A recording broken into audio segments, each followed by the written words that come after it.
The Greenland crisis escalates, Trump threatens war, and Europe strikes back with an iron fist. Dear listeners, welcome to a shocking, breathtaking broadcast that will take your breath away. Imagine this. It is January 14th, 2026, a day that sets the world in turmoil, where the glowing hatred between the power-hungry Donald Trump and the united forces of Europe escalates to an explosive climax.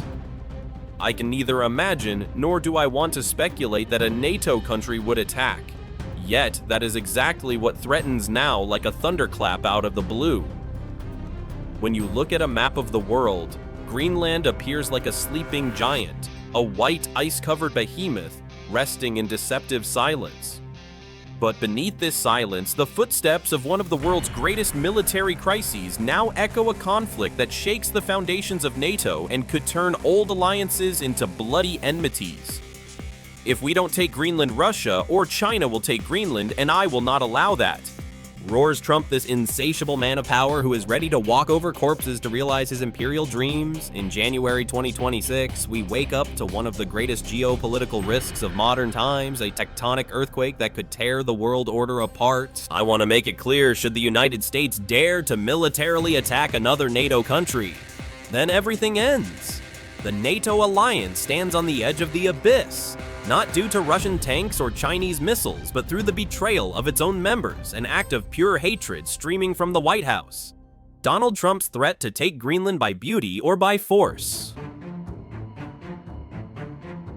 One day we will have Greenland has triggered an unprecedented state of alarm in Europe, a storm of indignation that divides the continents. It rages in the headlines. Several European nations are resisting President Trump's threats of a US encroachment on Greenland. The leaders of France, Germany, Italy, Poland, Spain, the United Kingdom, and Spain, together with the Danish government, publish a statement that echoes like a battle cry: "We will not allow an ally to treat us like a colony." For the first time in history, Germany, France, and the Scandinavian countries are sending military supplies to Greenland as a direct response to Washington's potential aggression. The Pentagon is stunned. Brussels is on high alert. Rare earths. The GUK gap, the European-Chinese alliance, and the paradox of NATO's Article 5, everything is on the table, and for Trump, it is not going well. From Russia to China, from America to Europe, a new world order is being forged on the Arctic ice.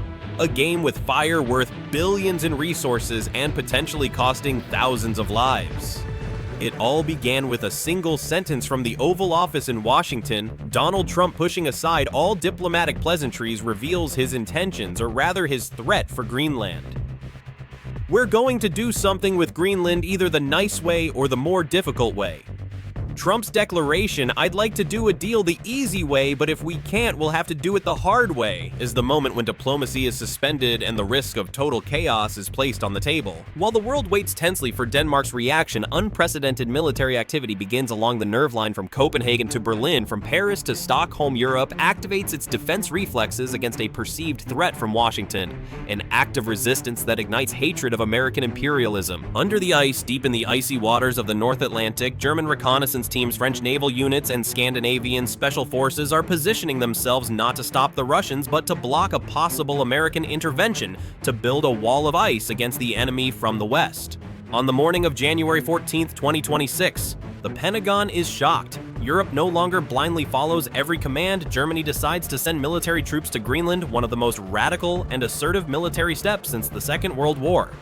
The operation is named Icy Resolve, Iron Determination. Berlin is not alone. The Swedish Prime Minister officially announces that Swedish armed forces personnel are being sent to Greenland at the Danish request. Sweden, whose NATO membership is still fresh, cements its presence in the north by sending not only officers, but also moving CV-90 infantry fighting vehicles, masters of winter conditions, with a speed of up to 70 kilometers per hour and armament of 40mm cannons, as well as Archer artillery systems, which can deploy in minutes and deliver precise shots at 50 kilometers onto the Greenlandic ice fields. The German army, the Bundeswehr, goes far beyond a mere reconnaissance mission. They are establishing the infrastructure for a permanent Arctic Sentinel mission with Eurodrones that can stay in the air for over 18 hours, master a range of 500 kilometers, and are equipped with high-resolution sensors that detect every movement in the ice, a direct blow against Trump's ambitions.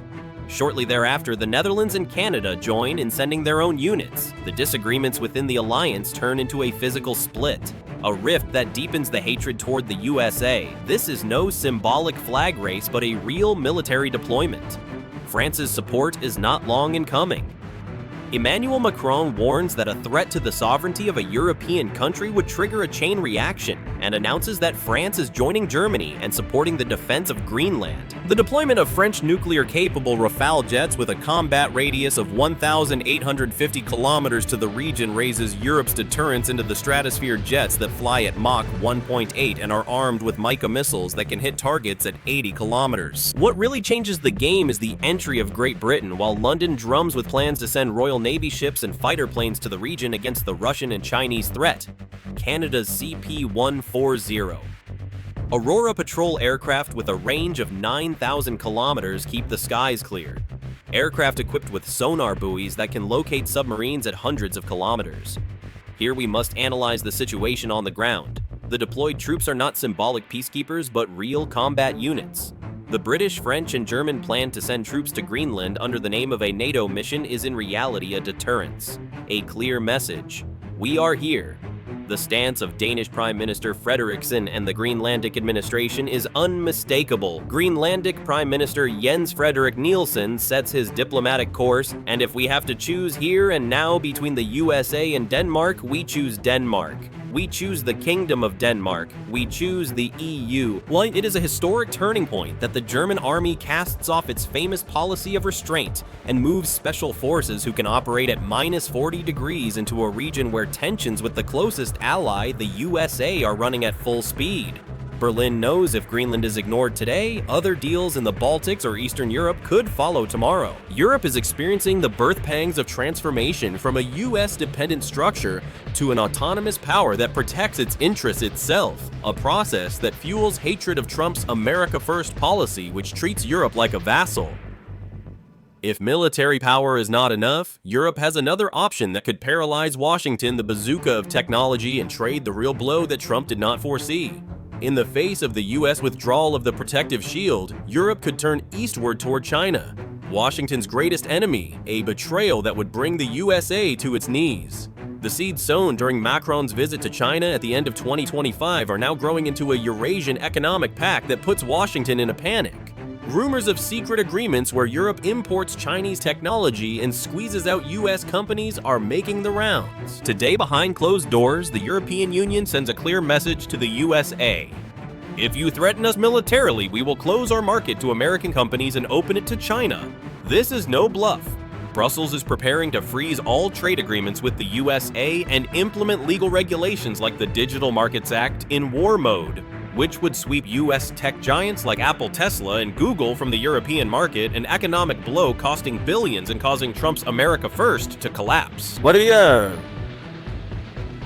America first. America first. Yet Europe's discussions about lowering customs barriers with China and building a direct strategic partnership with Beijing in the trade of rare earths are a nightmare for the US. Imagine. Trump wants Greenland to stop China, yet his movement serves Europe to China on a silver platter. A kill box, an inescapable trap that makes strategic minds in Washington break into a sweat. The true earthquake caused by this military deployment plays out on a legal and philosophical level. Everyone knows NATO's famous Article 5. An attack on one is an attack on all. But what if the parties in a conflict are themselves alliance members? That is the deadly paradox that could paralyze NATO's operations and bring the alliance to collapse, a system failure that ignites hatred within NATO. It is estimated that deep concern and confusion prevail at NATO headquarters in Brussels. Telephone traffic in the Secretary General's office is intense. Rumors of emergency meetings are making the rounds. Trump has clearly said, "I saved NATO. Without me, there would be no NATO today." And yet he sees the future of the alliance as a bargaining chip ready to sacrifice it. The scenarios in European capitals are serious. Retired French General Michel Yakovlev warns, "If NATO ends, we throw them out of Ramstein, out of Naples, you won't have a single ship left in the Mediterranean. We'll throw them out." Such statements prove how tense the situation is. This legal uncertainty could have dangerous effects on the ground. Whom do soldiers obey in the chain of command? Even in the US Congress, there are dissenting voices. Statements emphasize that soldiers using military force against Greenland without congressional approval are following illegal orders and attempt to activate internal checks and balances. participating in the use of military force against Greenland without congressional authorization. They are following illegal orders. That's just a fact. What is happening in the Arctic right now is not a Cold War, but a test of trust among allies, and the most disturbing thing is that both sides are nearing a point where a withdrawal could be seen as weakness. Why does Trump want this ice-covered island so desperately?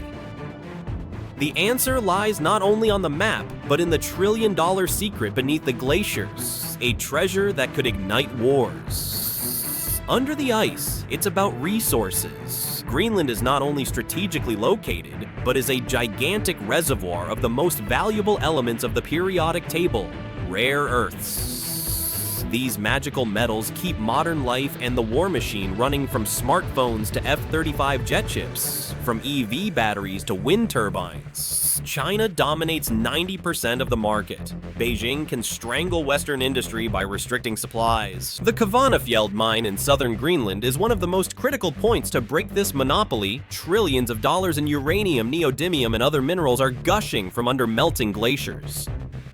Trump's insistence on control could be aimed at blocking China's access and securing raw materials for US tech giants. Trump makes no secret of it. If we don't buy Greenland, Russia or China will take Greenland, and I'm not gonna let that happen. Europe sees these resources as fuel for its green transition and digital independence. A contest over who leads the industrial revolution of the 21st century. Should the USA control it? European industry could become more dependent on Washington. If Europe holds fast, it retains autonomy, while soldiers watch on the ice stock exchanges and industrial giants watch this chess game breathlessly. It is not hard to guess who gains the greatest strategic advantage from this chaos. The Kremlin and Beijing follow the tensions in the West with schadenfreude. For Vladimir Putin, this is an unexpected geopolitical opportunity. The USA has serious plans for Greenland, plans with deep historical roots. With such statements, Russia emphasizes US goals, stokes fear in the European public, and gambles on widening the rift in the alliance, a masterstroke of hatred. The most critical passage for Russia's Northern Fleet and nuclear submarines is the narrow corridor between Greenland, Iceland, and the UK, the GI-UK gap. Now, there is a trust problem among the allies who are supposed to control it. A potential weakness in NATO's submarine hunting coordination, giving Russian subs more maneuver room in the Atlantic. China pursues a pragmatic wait-and-see policy. Beijing sees the rift between Europe and the USA as maneuvering space for its own economic projects. If Europe experiences trade friction with the USA, its interest in Asian markets could increase. While the West loses its image of unshakable unity, the East uses these rifts to increase global influence. Trump, wanting to maximize America's interests, unintentionally gives his rivals a geopolitical gift. A divided West wasting energy in internal battles. In summary, the Greenland crisis goes beyond a mere land dispute. It is the most serious stress test of the security architecture since 1945. The US decision to make relations with allies transactional confronts Europe with the reality of defending itself. The glaciers are melting, yes, but not just ice. Diplomatic conventions and unconditional trust are melting. The deployment of German and European troops to Greenland signals a new balance in the alliance, steps toward an autonomous European defense, not a war cry but a statement of position. However, this crisis ends, the dynamics in NATO may never be the same again. Trust was questioned, once another weakness. From now on, every country reevaluates the future of the alliance. Dear listeners, what do you think? Will this tension be resolved at the diplomatic table, or will harsher winds blow across the Greenlandic ice fields? And how should other powerful NATO members like Turkey, Italy, Spain, and Poland position themselves in this process? The hatred continues to simmer, Trump driven by greed. Risks a break that strengthens Russia and China. Rumors of Russian spies in Europe. Chinese investments in Arctic mines worth billions. The Kvanefjeld mine with rare earth reserves worth trillions could ignite wars. China, controlling 90%, is laughing up its sleeve while Trump drives Europe into Beijing's arms. The GUK gap. This strategic bottleneck where submarines with nuclear weapons lurk becomes a battlefield of mistrust, a rift paralyzing NATO. Macron uniting Europe against Trump, who divides a duel of titans reminiscent of the Cold War, but now within the West.